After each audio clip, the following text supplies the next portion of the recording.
Hey, welcome back to Milton Daily Homes. Hope you had a great weekend, and we've got 25 listings today, and we're starting off with one of the favorite properties I've ever seen on Daily Homes. And fortunately for us, it's actually our property that we're selling. You can see it's number one right here on Bell School Line. You can see how close it is to town. So really think about that. As most people that live in the country, is that we're talking half an hour to get anything. Oh my God, I forgot milk. Guess what? That's an hour to and from. So this one here is nice and close to town. It's at 1.3 million, and so you've got a double car garage, plus you've got a workshop here where you could fit another 2 cars plus tractor and so on, about 21 by 28 feet. That's your backyard. You can see clear views right from Brampton all the way to Toronto. So on fireworks days like Canada Day coming up, you can see, all the different fireworks displays all across, all across southern Ontario. It's amazing. So the yard is filled with perennials. There's a pool. I mean, you wouldn't even have to have a cottage with a house like this. Renovated kitchen. That's the view right from the living room. The master bedroom actually has a hot tub attached right into the ensuite, and then you've got a walkout from the basement too. So very, very special property. BellSchoolLine.com will give you some more information. There's a full high definition video as well. You can click the virtual tour and get it. Very, very unique property, 3 acres. The home itself has more than 4,000 square feet of actual living space. And this is really one of the best locations I could possibly imagine for any home to be on. And there's a neat story. So if you watch the video, we did this. I've never seen anyone do it, but we actually interviewed the sellers to talk about how unique and special the home is. So definitely have a look. And so the next one up is Bronte Street. Actually, the last note about Bell School Line, one of the things I was most surprised at, so electric heat and also electricity for all the other cooking and so on, $250 a month, all in for heat, hydro. Heat is part of hydro, but for the hydro bill, that's all you're paying for utilities. I was amazed at that. I would have thought it's a lot higher. In my Mattamy house, I pay more than that. So pretty wild. So Bronte is at $274.9, and I actually think it's a really good deal. If it's in good shape, I mean, the floors look okay. The kitchen's all right. For some reason, they painted this door white for some strange reason. I have no idea. But the home itself, it backs onto other homes. I would say that that's looking pretty good. I mean, we've seen similar models actually sell for up in the 280s. So Millside Penthouse 3, all the penthouses go for really good money. This one here, if it's renovated, I think it's got a chance. The thing about the disconnect, and obviously there's a premium for the penthouse in this building, but the original condition ones are like $280. And the renovated ones are like $330, but it doesn't cost you $50,000 to fix them. So I think there's opportunities. There was one that just went sold conditional at $279. Off track from what we're talking about here, but without pictures, it's hard for us to gauge. But I would say that if it's nice, maybe there's a chance there. So Sweeter Court is at $355, $786. It's a Woodbine. 1356 square feet. You've got 3 bedrooms, so you can see 1 and 2. They're not huge rooms, but if you need 3 bedrooms, I mean, it's good enough for a kid's room plus an office or 2 kids' rooms. I would say if you had 2 kids, you wouldn't want to be looking at a home like this because there's no real backyard, although many of them are actually close to parks. So we've got a couple twins today. We've got this one on Toit like a Toyga at $355, $786. Sorry, that was the worst Dutch accent. If you're an Austin Powers fan, you know where that came from. And you can see some views, it looks like, of the escarpment as well.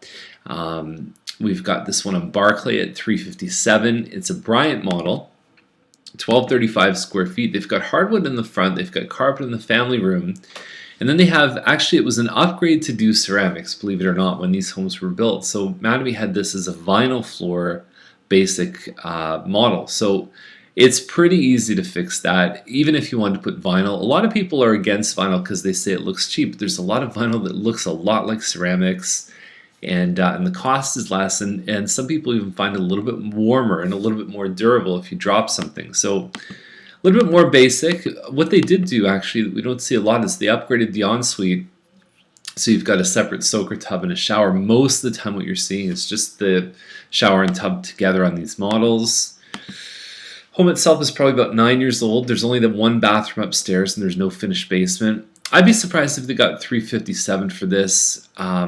given what else is sold, but we have seen a pretty good appreciation in the last few months. So Raftus is at 369, 1130 square feet, so about 100 square feet smaller than the previous one, but it has a finished basement. Certainly more upgraded, and I certainly see this one as having more of a chance of selling close to asking than the previous one. Even though it's smaller, it's got more finished space, and it's got some better finishes inside as well. Only one full bathroom upstairs. Now then you move to this one in Baverstock at 379, and you're about 100 square feet larger than the first one, 200 larger than the second one. It's called a Croftside model. It's all brick. It's an end unit. And it's on a pie-shaped lot. So maybe the floors aren't perfect. Maybe the kitchen isn't the fanciest, but it's all neutral. It's all good. It's easy to play around with those kitchen cupboards because they do have the wood face. And you've got a pretty neat, clean, and tidy backyard with enough space that the kids can run around. So this one at $379, I'd be very surprised if it didn't sell for this. It might even sell for a little bit more. We've got Evans Terrace here. So it was sold conditional. I think this is the best deal under $400. It's a semi-detached with over 1,700 square feet of space. And so inside you've even got the laminate floors inside. And you've also got a kitchen with some stainless steel appliances. And the yards were a little bit wider back in this phase too, in one of the first phases that Mattamy built. So it's got a lot of value there at $399. So it was sold conditional. The deal fell apart because shenanigans, let's say. It had nothing to do with the home inspection. So it's a great listing. It's in here twice. I apologize about that. So 401 Hobbs is at 409. But 1865 square feet of living space, and that includes the builder finished basement. I don't know, it just doesn't excite me. You've got this one in Bowering for a little bit more. It's a semi-detached 1,600 square feet with a finished basement, which I think is actually a pretty strong deal. And so you've got a good-looking kitchen. Stainless steel, I think, would finish the look in here. But they have put some money into the upgrades. The fireplace is nice. You can see all the neutral colors. This is the kind of home that people get an emotional response over, and I think they've done a good job getting it ready. July, August possession, and they should get really close to that. Okay, so Dow Landing is at 449. It's a larger semi, again with a builder finished basement, and it's okay. The wall colors I don't find really add a lot to it. The purple's fine in the kids' room, but I find like the greenish yellow kind of stuff on the main floor might be a little trickier. It's still a 3-bedroom. You can certainly look for 4 bedrooms in that same price range, or for a little bit less. We've got Schreier at 474.9, and it's a plan. I think they listed the square footage wrong. I think it's 1835 square feet, plan 4, and hardwood floors pretty much everywhere, including the upstairs. And then you've got the elevation that's mostly brick, which you don't see a lot of. So 474 seems like the right price for this one. I'd be surprised if they had to accept much less than that. Fourth line is a little bit high to me. It's a Poddington 1820 square feet, pretty close to the library actually. You've got all carpets inside. The kitchen looks okay. They've kind of polished up the cupboards, California shutters you can see upstairs. Complaints on this model: everyone loves the main floor. The master ensuite and the closet space tend to be a bit of an issue, but beyond that, fourth line can be a bit busy too. I think that they take a little bit of hit on value for being there, but I just think that people are shopping in that price range. They're getting stuff like finished basements in that model for around that price. So Martin Street is 494, 878. Looks like there's a side separate entrance. Some decent renos here, a little bit more of a modern feel in an older home, and then you've got a 56 by 124 foot lot too. So 494, 878 is probably not that far off, although again Martin Street can be busy, possibly a value hit there. Kennedy Circle is not a huge house. It says it's more than 2,000 square feet, but I don't believe that that's the actual like main floor plus the upstairs. I think what they're counting is actually the basement as well. 525. You've basically got your front room, you've got family room, plus you've got a kitchen that extends. And I believe they changed the orientation of that kitchen. Yeah, so it looks okay. You've got a 100-foot yard by 36, so it's deeper than most of the stuff that you find. We talked about this one last week as So this is a sundial home, and so sundial actually has done a good job at bridging the gap because the lots are bigger, which appeals to people looking at old Milton, but you get some of the new modern Milton features as well. So Kennedy Circle, good location, 525. You're in a great school zone here, and if renting the basement is important to you, $950 a month is the equivalent of subsidizing about $200,000 on a mortgage. So Sire Drive is at 559. It's got a pool in the back, which is good. It's 3 bedrooms. It's one of the larger 3 bedrooms at about 2,000 square feet. And I don't think they're that far off, to be honest. I think that they've got a lot of good things here. 55 by 121. Now, I'm not sure if they back onto dairy. That would have an effect on people's enjoyment because it is a bit louder. But it says it's fronting on the east side. So usually it's stuff on the south side of Sire is the stuff that's backing onto dairy. So 559 to me, it looks pretty good. Inman Heights is at 579. It's, I think, a planned 724.36 square feet. And so what happens is off the kitchen, you've got these spokes, family room, I guess a living room or an office, and then a dining room. But you either love this model or you just can't stand the layout. I lean a little bit more towards it. I'm not a big fan of it. They have put some money into the kitchen here. I think hardwood floors definitely, and it's weird because there's hardwood up in the loft upstairs. But hardwood floors on the main level, I think, are almost a given past a certain point. I talked about this last week, how you see $600,000 houses with laminate, and I understand that past a certain point, laminate really becomes the same as hardwood. It's got the same quality, but for the cheap laminate, you gotta, or even carpet. I think that a lot of people get turned off, and they overestimate how much it costs to put hardwood in, or they'll just discount a home that doesn't have hardwood, even though it's easier to put in than what most people think. So it's kind of an interesting thing with flooring.